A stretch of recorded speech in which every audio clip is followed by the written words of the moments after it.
I'm going to share with you today is how I transitioned from my corporate job to real estate investing.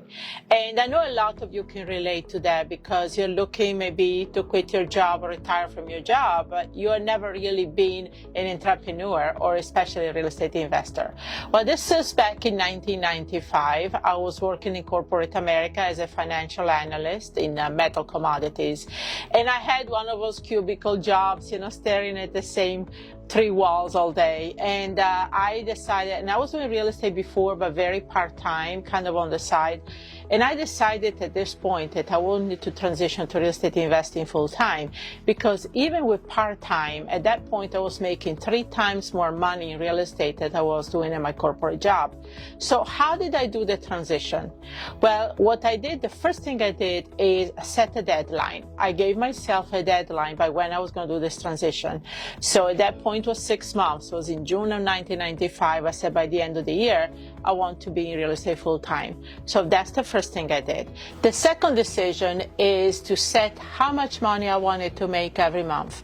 In my situation, I wanted to make at least $10,000 because I had 3 children to support. I also had to pay for my own health insurance, taxes, and also I wanted to make more money than I was doing my corporate job, which I was making a lot less than $10,000.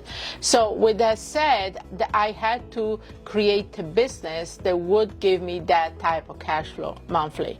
Third thing is that I did what I had to do to make this happen.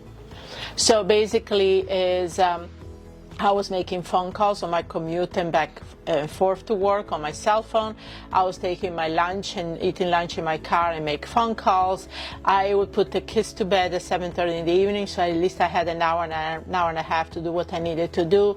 I was very focused and very sad. You know what? It's hard.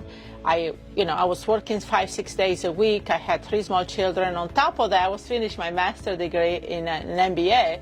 So I had a lot going on. But I was so determined that I was going to turn this around and I was going to quit my corporate that I did what I had to do and I carved the time. And I tell you what, within 3 months, actually, I got to that point. Now, I stayed the whole 6 months just for extra measure. But in 3 months, I was able to achieve all those goals that I set myself to. So I wanted to share with you how I transitioned from corporate to full-time real estate investor. And yes, you can do it. All of you can do it. If I did it based on having kids, finishing my master, commuting 2 hours each way to work, and I made this happen, you can do too.